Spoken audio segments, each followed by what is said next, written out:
चलो तुम लोग इसमें ध्यान दो, रेखा और कोण। तो यूक्लिड की अभिधारणा में पढ़ा दिए थे, बिंदु पढ़ाए थे, रेखा पढ़ाए थे, किरण पढ़ाए थे, रेखाखंड पढ़ाए थे।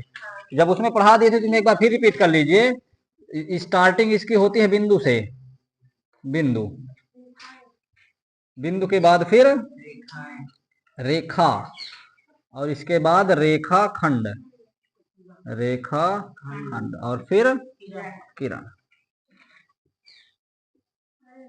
बिंदु, रेखा, रेखा खंड और किरण।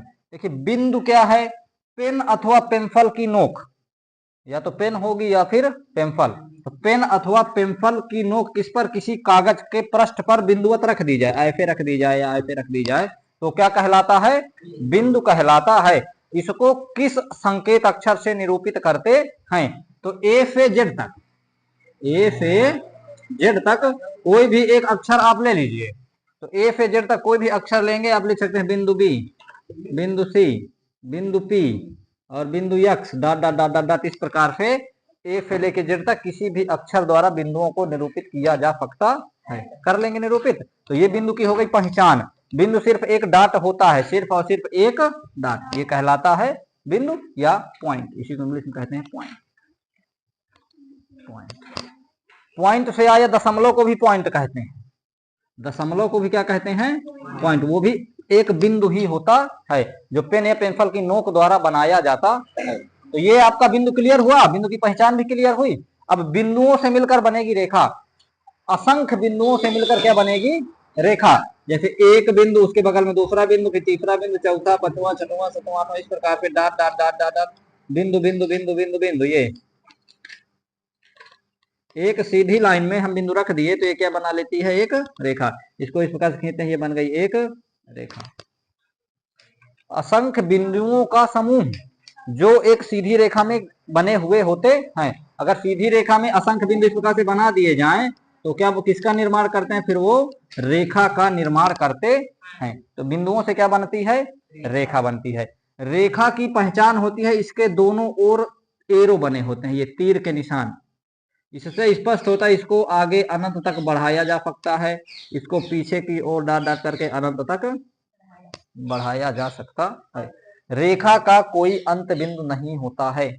ये जो रेखा बनी है इसका कोई अंत बिंदु नहीं होता है। हाँ, नाम जरूर होता है, ये रेखा ए बी है। क्या है, रेखा ए बी है। ए से लेके बी तक अगर सीमित लंबाई की बनी है तो रेखा ए बी है, डाट डाट करके बढ़ा दी जाती है तो क्या है, फिर असीमित है। तो ये हो गई रेखा की पहचान। सिर्फ पहचान है, बता रहे हैं, परिभाषा नहीं लिखवा रहे हैं। इसके बाद देखिए रेखा खंड, रेखा और खंड दो शब्दों से मिलकर बना है रेखा खंड, रेखा और खंड। रेखा के खंड ही तो रेखा खंड कहलाते हैं। तो ये बनी है रेखा और इसके खंड कर दीजिए, बिंदु P और Q से इसको क्या कर दीजिए, काट दीजिए। तो बिंदु P और बिंदु Q दो स्थानों से इसको क्या कर दिए, काट दिए। जब इसको काट दिए तो निकल के आया रेखा का टुकड़ा, जिसे कहते हैं रेखा खंड। इसका नाम है रेखा खंड PQ।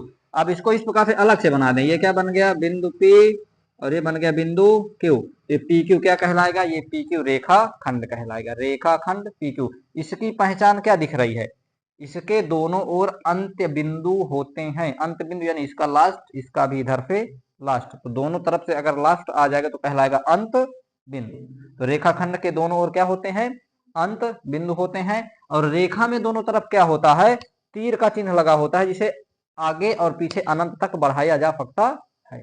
इसके बाद अगले नंबर में किरण, ये आ रही है किरण। यह भी रेखा का ही एक भाग होती है। जैसे रेखाखंड रेखा का भाग होता है, वैसे किरण भी रेखा का ही एक भाग होती है। उसे एक साइड से काट लिया जाता है। रेखाखंड को दोनों साइड से काटे हैं, किरण को एक साइड से काट लेंगे। अगर किरण एक साइड से कट रही है तो ये इसका एक बिंदु हो जाएगा ए, बढ़ाया जाएगा बी तक, इसको डॉट डॉट डॉट डॉट आगे तक कहीं तक भी ले जाया जा सकता है। जैसे जैसे में एक टार्च, टार्च बना दें, हाँ ये टार्च बना दिए, ये टार्च, ये प्रकाश की किरणें निकल रही हैं। एक बिंदु से प्रकाश किरणें क्या होने, ये लट्टू लगा है यहाँ पे, मान लीजिए गोल गोल, ये एक टार्च, ये इसका एक बिंदु है। क्या है, इसका एक बिंदु है। एक बिंदु से किरण आगे की ओर निकल रही है, प्रकाश की किरणें क्या है, आगे की ओर निकल रही हैं, तीर लगा के, तीर लगा के, ये तीर लगा के ऐसे। तो इससे स्पष्ट हो जाता है कि अगर एक बिंदु से अनंत तक जाती है कोई रेखा तो क्या कहलाती है? किरण कहलाती है। तो एक बिंदु इसका निश्चित हो गया जो अंत बिंदु कहलाएगा, और जो तीर का निशान है वो कहां तक जाएगा? अनंत तक जाएगा, जिसको कहीं तक भी आप बढ़ा सकते हैं। अगर लंबाई उसमें फिक्स है कि 5 सेंटीमीटर की किरण है तो आप इस पॉइंट ए से 5 सेंटीमीटर ही बढ़ा के तीर का निशान लगा के छोड़ दीजिए, ये भी कितने की हो जाएगी? फिर 5 सेंटीमीटर की हो जाएगी। तो बिंदु, रेखा, रेखाखंड, किरण की पहचान हो गई इतनी पहचान। अब इसके बाद आ जाइए, थोड़ा सा बता दें आपको कि ये रेखाएं होती कितने प्रकार की हैं। रेखाओं के प्रकार, यहां लिख दें रेखाओं के प्रकार।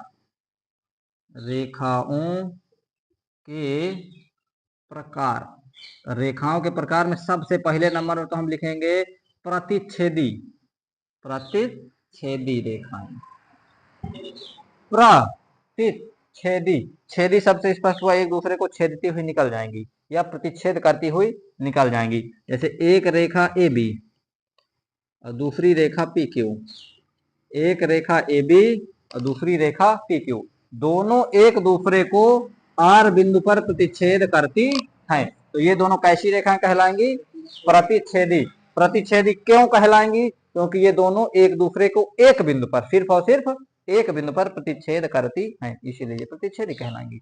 दूसरा नंबर, अब इसकी परिभाषा लिखने की तो जरूरत नहीं है, माइंड में सेट करिए ना कि प्रतिच्छेदी एक दूसरे को छेदने वाली या एक दूसरे को काट कर जाने वाली, और कितने बिंदुओं पर काटने वाली? तो कहेंगे सिर्फ एक बिंदु पर काटने वाली रेखाएं कहलाती प्रतिच्छेदी रेखाएं।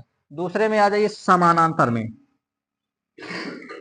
समानांतर, समांतर, समांतर, समांतर रेखाएं इसी का उल्टा होगा। ये एक बिंदु पर काटती हैं, वो किसी बिंदु पर नहीं काटती हैं, बिल्कुल बराबर बराबर। ये ऊपर से ए बी और नीचे पी क्यू, ए बी और ये बना दें यहाँ पे हम पी और क्यू। अब इसको समझिए, ऐसी दो रेखाएं जो अनंत तक बढ़ाने पर, या कह सकते हैं जिनकी लंबाई अनंत तक बढ़ाने पर बीच की दूरी सेम रहे। तो बीच की दूरी, ये दूरी अगर यहाँ 1 सेंटीमीटर है तो आगे भी 1 सेंटीमीटर ही होगी। चाहे जितना आगे बढ़ा दें चाहे जितना पीछे खींच लें, बीच की दूरी चेंज नहीं होनी चाहिए। अगर बीच की दूरी बदल गई तो अगर थोड़ा सा भी तिरछा कर देंगे तो काटेगी, इसको कटवाना नहीं, इसको बिल्कुल क्या करना है? बिल्कुल सीधा इसको खींचना है। तो ये कहलाएंगी समांतर रेखाएं, या कह सकते हैं ऐसी दो रेखाएं जिनके बीच की दूरी सदैव बराबर होती है। अगर बीच की दूरी सदैव बराबर है तो क्या कहलाएंगी? समांतर रेखाएं कहलाती हैं। ये रेखाएं कभी एक दूसरे को किसी भी बिंदु पर प्रतिच्छेद नहीं करती हैं। अगर प्रतिच्छेद कर देंगे तो प्रतिच्छेदी ना हो जाएंगी, हमें बताना था इसमें समानांतर, तो ये समांतर हो गई। अब तीसरे नंबर में आ जाइए, एक तो संपाती रेखा भी ले लीजिए। संपाती, एक रेखा के ऊपर दूसरी रेखा रख दी जाए। अगर एक रेखा के ऊपर दूसरी रेखा रख दी जाए कि देखने में लगे कि सिर्फ एक ही रेखा है, प्रतीत ना हो कि इसके अंदर दूसरी रेखा भी रखी है, तो वो रेखा क्या कहलाएगी? संपाती। जैसे एक रेखा ये बन गई और इसी के ऊपर इतनी न लंबाई की एक रेखा ये इसके ऊपर फिर रख दिए। बताओ, पता चला क्या कि इसमें दो रेखाएं हैं? दिखने में एक ही है, लेकिन एक के ऊपर एक सेट करके रख दी गई है जिनकी लंबाई क्या है? बिल्कुल समान है। तो ये दोनों रेखाएं क्या कहलाएंगी? संपाती रेखाएं कहलाएंगी। इसमें दो नाम है, ए बी भी इसी में है और पी क्यू भी क्या है? इसी में है। तो ऐसी दो रेखाएं जो एक के ऊपर सेट हों, समझ में ना आए कि एक आय रखी है कि दो आय रखी है, प्रत्येक बिंदु, पहली रेखा का प्रत्येक बिंदु दूसरी रेखा के प्रत्येक बिंदु से ढक जाए, तो क्या कहलाएगा? संपाती। तो ये रेखाएं कहलाती हैं संपाती रेखाएं कहलाती हैं। तो तीन प्रकार की हो गई आपकी रेखाएं। अच्छा, मिटाएं इसको, अब लिखना नहीं है, डायरेक्ट बस पढ़ना पढ़ना है, जो लिखने वाला होगा तो लिखा देंगे।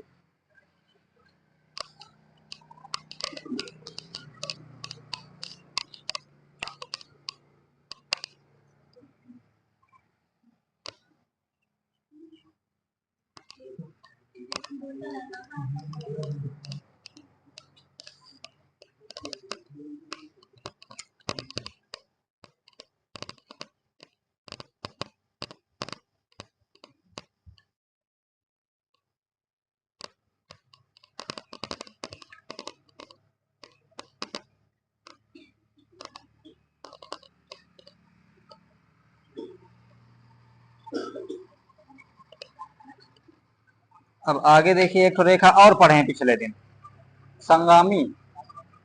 संपाती के आगे संगामी, संगामी, भूल तो नहीं गए हैं इसको?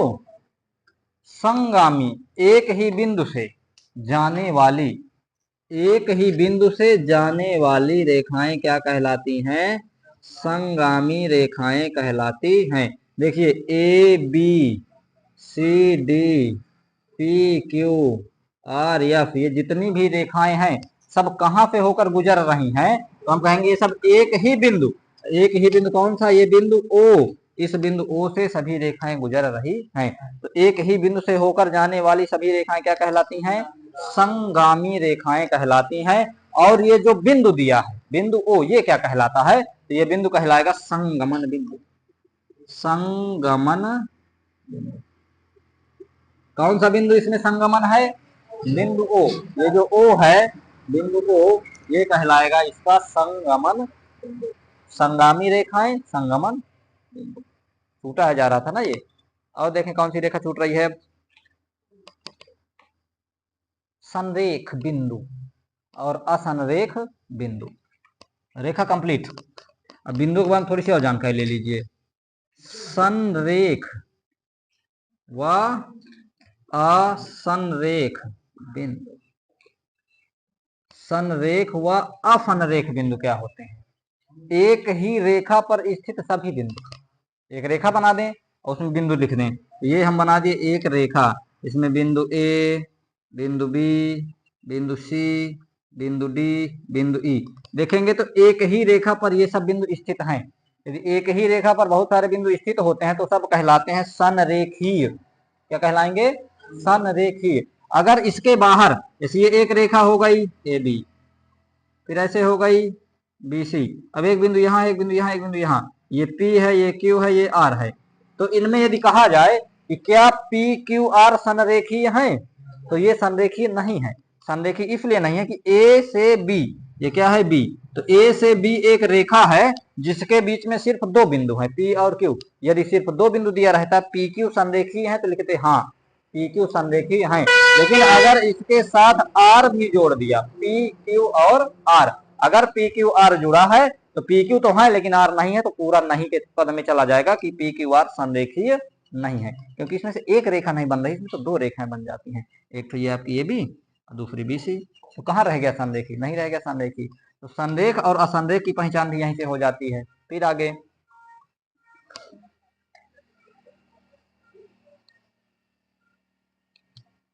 हो गया, समाप्त हो गया ये। अब आता है सिर्फ कोण। रेखा से संबंधित फाइनल हुआ, अब आ जाइए कोण में। कोण, कोण मीन्स होता क्या है? कोना। कोण मीन्स कोना। कोना कैसे बनता है? किन्हीं दो रेखाओं के कटान बिंदु से ही तो कोना बनता है। जैसे एक रेखा ये ले लिए, दूसरी रेखा ये ले लिए, तो ये रेखा ए बी और ये पी क्यू एक दूसरे को बिंदु ओ पर काट रही हैं। रेखा ए बी, रेखा पी क्यू एक दूसरे को बिंदु ओ पर काट रही हैं। अगर ओ पर काट रहे हैं तो इनका कटान बिंदु ये ओ है, तो यहाँ पे देखेंगे बी ओ एक टुकड़ा निकल के आया और ओ क्यू भी एक टुकड़ा निकल के आया, यानी कि दो किरणें बन गई। बनी दो किरणें, एक किरण ओ बी और दूसरी किरण ओ क्यू, और इनके बीच का जो स्पेस है वो कहलाएगा कोण। क्या कहलाएगा? कोण कहलाएगा। इसी प्रकार से देखें तो क्यू ओ ए, क्यू ओ ए में ये बिंदु ओ जो बना हुआ है ये क्या कहलाएगा? कोण कहलाएगा। इसके बाद ये भी कोण है और इधर ये भी क्या है? कोण है।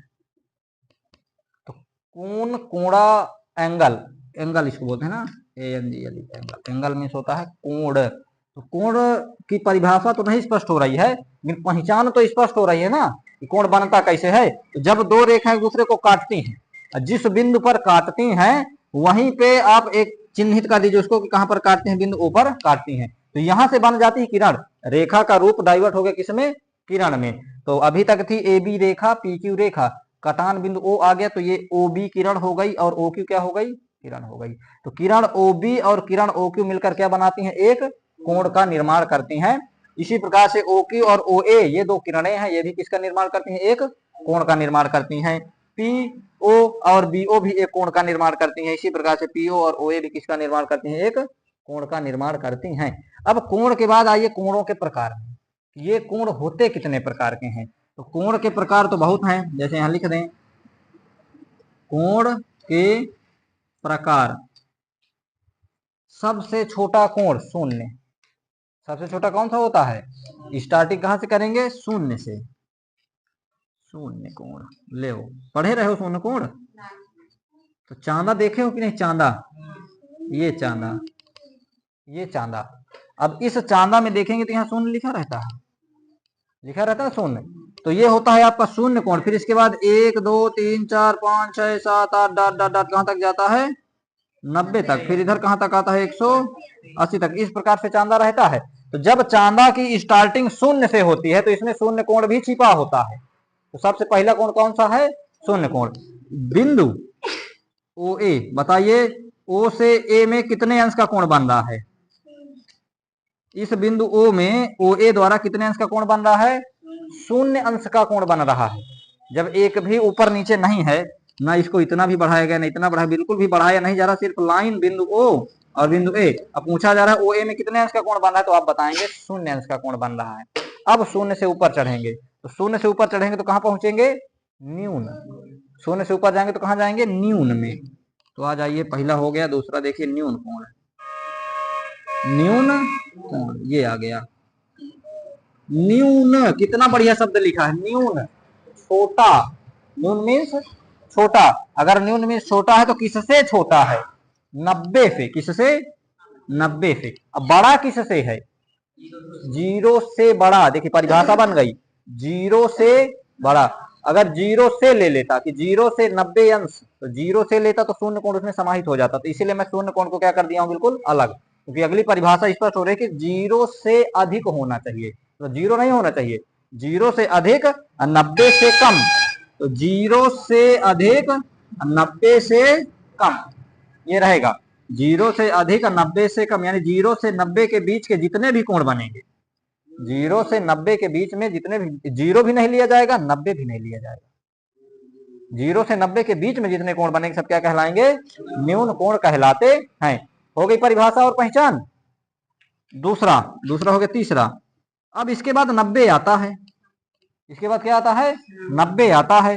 तो समकोण कहलाएगा। कौन सा कोण कहलाएगा?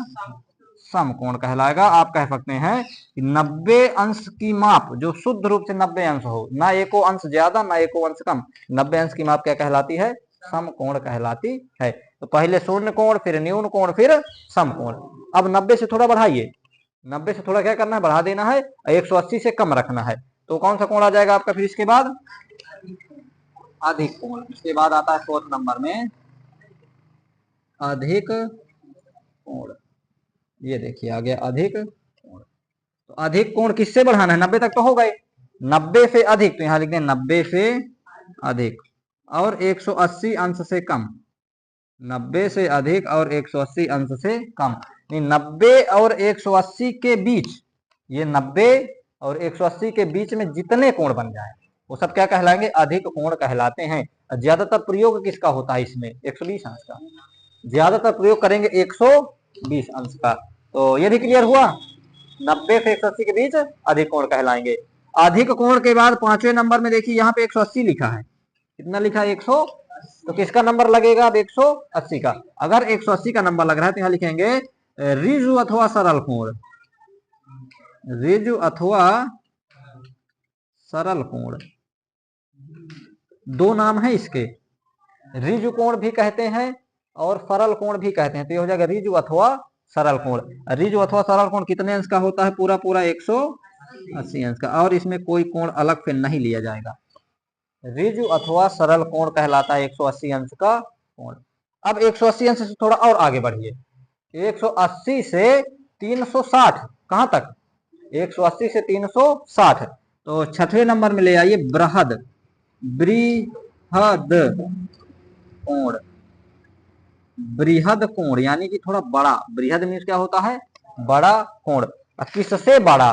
तो 180 अंश से बड़ा। किससे छोटा? तो 360 से छोटा। तो 180 से बड़ा हो और 360 से कम हो तो कह सकते हैं कि 180 से 360 के बीच, 180 से 360 के बीच जितने कोण बनेंगे सब क्या कहलाएंगे? बृहद कोण कहलाएंगे। इसमें प्रयोग किया जाएगा 220, 270, यानी 180 से अधिक होना चाहिए, 360 से क्या होना चाहिए? कम होना चाहिए। तो क्या कहलाएगा? बृहद कोण कहलाएगा। यानी कह सकते हैं कि जो चांदा बनाए थे, अभी कहाँ बनाए थे चांदा, मिट का ये बना है, ये जो चांदा बना है ऊपर की ओर, तो ऊपर ना देख के अब नीचे ले आइए, इसको ऐसे पलट दीजिए, तो चांदा में 180 से 360 यहाँ आएगा पूरा ये घुमाने पर, ये तो फुल, यानी कि ये जो चांदा पलटा हुआ रखा है, तो पूरा चांदा कितने अंश का कोण बनाएगा, बृहद कोण बनाएगा, बृहद कोण। यानी बड़े बड़े कोण सब इसमें चांदा को पलट के रखने, तो सब बड़े बड़े कोण बनना स्टार्ट हो जाते हैं। एक लास्ट कोण बच रहा है आपका 7वें नंबर में, संपूर्ण, संपूर्ण कोण। ये आगे देखिए, संपूर्ण कोण, संपूर्ण मतलब पूरा 360, कितने अंश का, 360 अंश का, 360 अंश पूरा गोला जो बन जाए, एक केंद्र से पूरा गोला बन जाए तो कितने अंश पे बनता है, फिर ये 360 अंश में बनता है, ये पूरा कहलाएगा 360 अंश संपूर्ण कोण। तो एक बार फिर रिवाइज कर लीजिए, पहले नंबर में आया शून्य कोण, कितने डिग्री का बनेगा, 0 डिग्री का बनेगा। उसके बाद आता है न्यून कोण, धीरे धीरे ऊपर है चढ़ रहे हैं, फिर आता है न्यून कोण, तो 0 हो गया है तो अब 0 से अधिक लेना है, 0 से अधिक लेना है, कहां तक ले जाना है, 90 तक ले जाना है, तो 0 से अधिक हो 90 से कम हो, या कह सकते हैं 0 से 90 के बीच, तो जो 0 से 90 के बीच के कोण है क्या कहलाएंगे, न्यून कोण कहलाएंगे। 90 के बीच आया तो 90 का नंबर आ गया, अगर 90 का नंबर आए तो 90 को कहेंगे समकोण, तो तीसरे नंबर में आएगा समकोण, इसकी माप फिक्स है, 90 अंश के कोण को समकोण कहते हैं। क्लियर हुआ। फिर समकोण के बाद थोड़ा सा और आगे बढ़ जाइए, तो 90 से ज्यादा लेना है, 180 से कम लेना है, तो 90 से अधिक हो 180 से कम हो, तो 90 से अधिक 180 अंश से कम, या कहेंगे 90 से 180 के बीच, क्या कह सकते हैं, इसके बीच के कोण अधिक कोण कहलाते हैं, 90 से 180 वाले अधिक। फिर आगे रिजु अथवा सरल, इसका भी मान फिक्स है, रिजु अथवा सरल कोण 180 अंश का कोण रिजु अथवा सरल कोण कहलाता है, तो रिजु सरल कोण हो गया। फिर बृहद मीन्स बड़ा, तो बृहद मीन्स बड़ा है, किससे बड़ा, 180 से बड़ा, किससे छोटा, 360 से छोटा, तो 180 और 360 के बीच के कोण बृहद कोण कहलाते हैं। फिर आगे आता है संपूर्ण कोण, तो 360 अंश का कोण संपूर्ण कोण कहलाता है। चांदा से नाप नाप के आपको बना लेना है, जितने भी कोण पढ़ा दिए हैं ये सब चांदा से नाप के बना दिए जाएंगे। पटरी प्रकार की सहायता से भी बना सकते हैं, लेकिन चांदा से बनाएंगे तो बिल्कुल एग्जैक्ट नाप बनती है। कोण के प्रकार हो गए। अब शीर्षाभिमुख कोण आ रहा है, मतलब इन कोणों के अतिरिक्त अन्य कोणों के नाम है, एक है शीर्षाभिमुख कोण और एक है आसन्न कोण। तो शीर्षाभिमुख कोण और आसन्न कोण अभी बताए दे रहे हैं। और कौन सा बचा थोड़ा देखें फिर बताएं।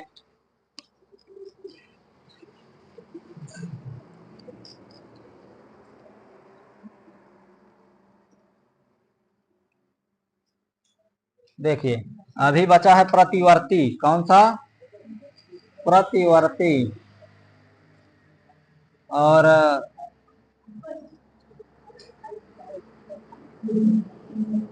प्रतिवर्ती कोण, और कौन सा कोण है बच रहा है, पूरक कोण, समपूरक कोण, पूरक कोण और समपूरक कोण, अभी ये भी शेष है, ये प्रतिवर्ती कोण, पूरक कोण, समपूरक कोण। और देखें कौन सा बच रहा अभी, आसन्न कोण, शीर्षाभिमुख कोण, आसन्न कोण है और रैखिक युग्म है, आसन्न कोण,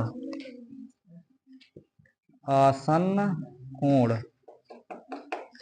रैखिक युग्म, रैखिक युग्म और शीर्षाभिमुख कोण, शीर्षाभिमुख कोण, इतने टाइप, वो तो माप वाले कोण हैं, ये जितने भी कोण थे सब क्या थे, माप वाले कोण थे, मतलब 0 से लेकर 360 तक माप के चांदा या पटरी प्रकार के कैसे बनाएंगे। अब इसके बाद इन्हीं कोणों के ऊपर डिपेंड करेंगे ये जितने भी कोण बने हुए, अलग से नहीं है, ये इन्हीं के अंदर समाहित है, जैसे प्रतिवर्ती, पूरक, संपूरक, आसन्न, रैखिक और शीर्षाभिमुख कोण, इतने कोण और अलग से पढ़ेंगे। अब इसको साफ करें फिर लिखें आगे, चित्र बना बना के करेंगे ये वाले।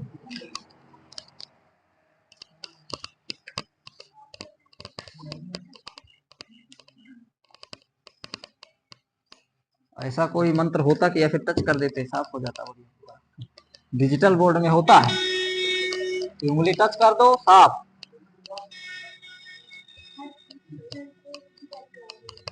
रगड़ना पड़ता है इसको घंटों।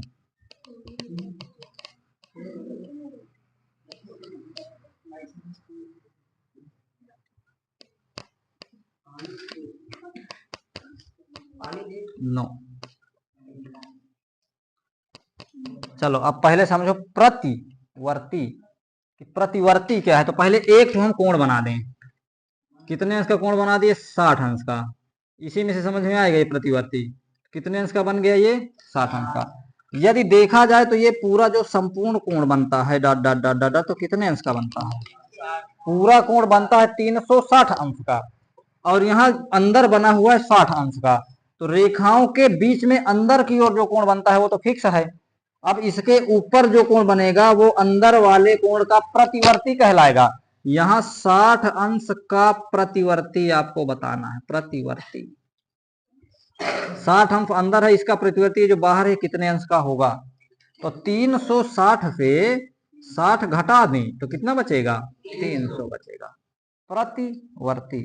उसी का उल्टा, तो अगर अंदर 60 है तो बाहर कितने का बचेगा, तो बाहर बचेगा 300 का। तो प्रतिवर्ती समझ में आ गया होगा कि 360 से दिया गया कोण घटा देना है। अगर मान लीजिए ये बाहर वाला 300 अंश दिया होता, इसमें लिखा होता कि 300 का प्रतिवर्ती बताइए, तो 300 का प्रतिवर्ती अंदर हो जाता, यानी अंदर का कोण बाहर प्रतिवर्ती बनाता है और बाहर का कोण अंदर प्रतिवर्ती बनाता है। तो 300 का प्रतिवर्ती अंदर 60 हो जाता, क्योंकि 360 से फिर हम ये 300 क्या करते, घटा देते। तो 360 से दिया गया कोण घटाना है तो उसका प्रतिवर्ती कोण ज्ञात हो जाता है। तो ये पहचान होती है किसकी, प्रतिवर्ती कोण। क्लियर। और आगे पूरक, पूरक या कोटि पूरक भी इसको कह सकते हैं, कोटि पूरक। ये जो कोण लिखा हुआ है पूरक, इस पूरक को हम कोटि पूरक भी कहते हैं, पूरक या कोटि पूरक। ऐसे दो कोण, कितने, दो, सिर्फ पहचान चल रही है। ऐसे दो कोण जिनका योग 90 अंश आ जाए, कितना आ जाए, ऐसे दो कोण जिनका योग कितना हो जाए, 90 अंश हो जाए। अगर दो कोणों का योग 90 अंश हो जाता है तो वो दोनों क्या कहलाते हैं, वो दोनों एक दूसरे के पूरक कहलाते हैं, पूरक या कोटि पूरक। कोटि पूरक याद रहेगा, अगर दो कोणों का योगफल 90 क्लियर हुआ तो क्या कहलाएगा, पूरक या कोटि पूरक कहलाएगा। फिर इसके बगल में नीचे आ रहा है समपूरक, कोटि पूरक के बाद समपूरक। तो 90 का दोगुना 180 होता है, तो समपूरक में 180 आ जाएगा। फिर यही परिभाषा बनेगी, ऐसे दो कोण जिनका योग 180 अंश, कितना हो, 180। तो ऐसे दो कोण लेना जिनका योगफल 180 हो जाए, वो दोनों एक दूसरे के समपूरक कोण कहलाते हैं। यदि एक कोण दिया है, अब प्रश्न में पूछ रहा है कि इसका संपूरक ज्ञात कीजिए, एक कोण दिया है उसका संपूरक पूछ रहा है, तो संपूरक के लिए क्या करेंगे, 180 से दिए गए कोण को घटा देंगे। अगर सिर्फ पूरक या कोटि पूरक पूछ रहा है तो 90 से उसको घटा देंगे, तो 90 में आएगा पूरक और 180 चला जाएगा समपूरक। ये पहचान होती है कोणों की। फिर आसन्न, आसन्न कोण, एक ही रेखा पर बने दो कोण। देखिए ये एक रेखा P और Q, इस पर दो कोण बन जाए, ये बन गया PR, ये बन गया PF, PR, अरे यार गलत हो गया, ये PR और ये PQ। तो यहाँ पे दो कोण बना रहे हैं, एक कोण बनेगा SPQ, दूसरा बनेगा कोण RPQ। तो ये दोनों कोण, इसको नहीं लेना है, फिर बता रहा हूं दोबारा से, ये कोण एक है, ये कोण दो है, तो आप कोण एक कोण दो नहीं लेंगे, इसको पूरा कोण एक मानेंगे। आधार दोनों का सेम होना चाहिए, दोनों सेम आधार, यानी एक ही आधार पर दो कोण बने हैं। तो एक ही आधार इसका क्या है, PQ। इस आधार PQ पर एक कोण बन रहा है SPQ बड़ा वाला, अगर इसको बीच से हटा दें तो बन रहा है SPQ। फिर इसी आधार पर दूसरा बन रहा है RPQ। तो जब एक ही आधार पर दो कोण बनते हैं या दो से अधिक भी बनते हैं तो सब क्या कहलाते हैं, आसन्न। आसन्न का मतलब होता है आसन, इनका आसन एक ही है, यानी कि एक ही रेखाखंड पर बैठना चाहते हैं तो ये कहलाते हैं आसन्न कोण। याद रहेगा, आसन्न कोण, एक ही रेखाखंड पर जितने भी कोण बनाना चाहे बना सकते हैं, सब एक दूसरे के आसन्न कोण कहलाते हैं। तो आसन्न के बाद फिर आता है रैखिक युग्म। इन दोनों में थोड़ा ही डिफरेंट है, ज्यादा डिफरेंट नहीं है। ये आसन्न और रैखिक में देखिए, रैखिक में एक पूरी रेखा खींची जाती है, पूरी रेखा, और उसके बीच में से एक किरण और निकाल दी जाती है, ये निकाल दी जाती है किरण। ये भी एक ही रेखा में दो कोण बन रहे हैं, ये भी कहां बन रहा है, एक ही रेखा में दो कोण बन रहे हैं। इसकी मेन पहचान है कि दोनों कोणों का योगफल 180 होना चाहिए। ये क्या कहलाएंगे, रैखिक युग्म। रैखिक युग्म। यदि ऐसे दो कोण जिनका योगफल कितना आ जाए 180, या कह सकते हैं एक ही रेखा पर, तो ये एक ही रेखा है, एक ही रेखा पर बने ऐसे दो कोण, कोण 1 और कोण 2, जिनका योगफल कितना हो 180 अंश हो, तो क्या कहलाता है वो? रैखिक युग्म कहलाता है। एक ही रेखा पर बने दो कोण रैखिक युग्म कहलाते हैं। तो ये बन गया रैखिक युग्म। फिर आ जाइए शीर्षाभिमुख वाले में। तो शीर्षाभिमुख तो ये बहुत सरल होता है। ऐसे यदि दो रेखाएं एक दूसरे को प्रतिच्छेद कर दें, तो ये प्रतिच्छेद कर दी, जिस बिंदु पर प्रतिच्छेद करते हैं तो वहां 1 2 3 4 कोण बनते हैं, 1 2 3 4 कोण बनते हैं। तो एक के पीछे, तो एक के पीछे 4 है, ध्यान से देखिएगा, एक के पीछे क्या है? 4 है, तो कोण 1 बराबर हो जाएगा कोण 4 के। 2 के पीछे यहाँ कितना है? 3 है, तो कोण 2 बराबर क्या हो जाएगा? कोण 3 के। शीर्ष अभिमुख, शीर्षाभिमुख, आमने सामने, तो ये क्या है? आमने सामने के कोण बराबर होते हैं, ये कहलाते हैं शीर्षाभिमुख कोण। ये सदैव बराबर होते हैं, सदैव मतलब दो ही रहेंगे, आमने सामने बस के क्या रहेंगे? बराबर रहेंगे। तो इस प्रकार से आप प्रतिवर्ती कोण, पूरक कोण, संपूरक कोण, आसन्न, रैखिक, शीर्षाभिमुख सब कोणों की पहचान इसमें हम बता दिए। मिलेगा अभी जब अभ्यास प्रश्न करेंगे तो ये सब इसमें पूछा जाएगा। रैखिक युग्म बताइए, प्रतिवर्ती कोण बताइए, संपूरक कोण बताइए, या कोटिपूरक कोण बताइए। जितने प्रकार के कोण हुए सब प्रकार के कोण अभी इसमें पूछे जाएंगे। तो कोण इतने ही हैं, अब अलग से कोई कोण नहीं है। रेखा, रेखाखंड, बिंदु, किरण, कोण सब समाप्त हो गया। अब करेंगे अभ्यास प्रश्न के सवाल। निकालिए अभ्यास।